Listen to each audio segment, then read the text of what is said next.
आजम खान पर ईडी का ऐसा शिकंजा कसा है कि रामपुर से दिल्ली तक हड़कंप मच गया।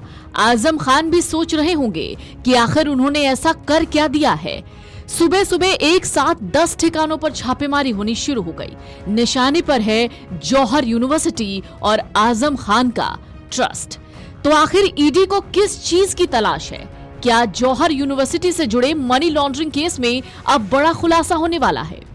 उत्तर प्रदेश में समाजवादी पार्टी नेता आजम खान के ठिकानों पर ईडी यानी प्रवर्तन निदेशालय ने छापेमारी की। रामपुर में आजम खान के ठिकानों पर ईडी ने रेड की है। प्रवर्तन निदेशालय ने जौहर यूनिवर्सिटी और मौलाना मोहम्मद अली जौहर ट्रस्ट से जुड़े मनी लॉन्ड्रिंग मामले में कार्रवाई की। ईडी के लखनऊ जोनल ऑफिस की टीम ने उत्तर प्रदेश के रामपुर, सहारनपुर और दिल्ली में कुल 10 ठिकानों पर छापेमारी की। ये कार्रवाई पीएमएलए यानी prevention of money laundering act के तहत की गई है। दरअसल आजम खान के खिलाफ दर्ज करीब कई दर्जन मामलों की लिस्ट ईडी से शेयर की गई। ईडी का ये एक्शन ट्रस्ट और यूनिवर्सिटी पर हुआ है। इस दौरान यूनिवर्सिटी से कई दस्तावेजों को कब्जे में लिया गया है। आजम खान फिलहाल कई मामलों में सजा के बाद जेल में है।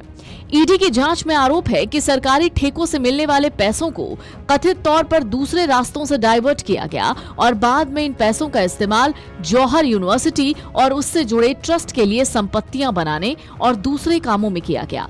एजेंसी अब ये पता लगाने में जुटी है कि सरकारी ठेकों से आया पैसा किन लोगों और कंपनियों के जरिए कहां-कहां भेजा गया। जांच के दौरान ईडी को कुछ ऐसे फाइनेंशियल ट्रांजैक्शंस के बारे में जानकारी मिली है जिनमें सरकारी ठेके लेने वाले कुछ ठेकेदारों और जौहर ट्रस्ट के बीच पैसों का लेन देन सामने आया है।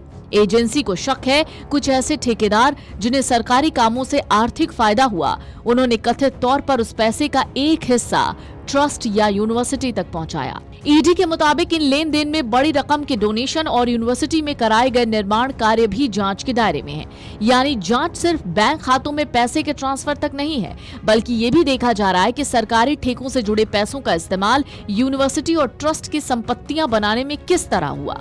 19 अगस्त की छापेमारी का मुख्य मकसद कथित प्रोसीड्स ऑफ क्राइम यानी अपराध से हासिल रकम का पता लगाना है।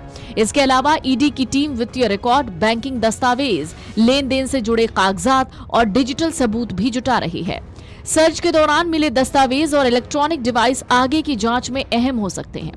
फिलहाल ईडी की ये कार्रवाई जांच का हिस्सा है। एजेंसी द्वारा लगाए गए आरोपों और बरामद किए जाने वाले दस्तावेजों के आधार पर आगे की कार्रवाई तय होगी। सर्च ऑपरेशन के दौरान मिले फाइनेंशियल और डिजिटल सबूतों की जांच के बाद इस मामले में और लोगों या संस्थाओं की भूमिका सामने आने की संभावना है। 17 जून को इनकम टैक्स डिपार्टमेंट की ओर से कारण बताओ नोटिस मिलने के बाद से यूनिवर्सिटी को कई एजेंसियों से नोटिस मिले, जिनमें Rampur development authority RDA, fire department, public works department और जल निगम शामिल हैं। और अब ईडी ने छापेमारी की है। सबसे पहली कार्रवाई टैक्स अधिकारियों की ओर से हुई। 17 जून के नोटिस के बाद टैक्स डिपार्टमेंट ने 23 जून को एक और नोटिस भेजा, जिसमें यूनिवर्सिटी चलाने वाले मौलाना मोहम्मद अली जौहर ट्रस्ट का रजिस्ट्रेशन कई नियमों के उल्लंघन की वजह से रद्द कर दिया गया। इसके साथ ही ये आदेश भी दिया गया कि ट्रस्ट अपना स्टेटस बदलकर एसोसिएशन ऑफ पर्सन्स कर ले। Video desk amarujala.com। अगर आप ये वीडियो YouTube पर देख रहे हैं तो हमारे चैनल को सब्सक्राइब कर बेल आइकन दबाएं और Facebook पर देख रहे हैं तो हमारे पेज को लाइक करें। अगर आप ये वीडियो YouTube पर देख रहे हैं तो हमारे चैनल को सब्सक्राइब कर बेल आइकन दबाएं और Facebook पर देख रहे हैं तो हमारे पेज को लाइक करें।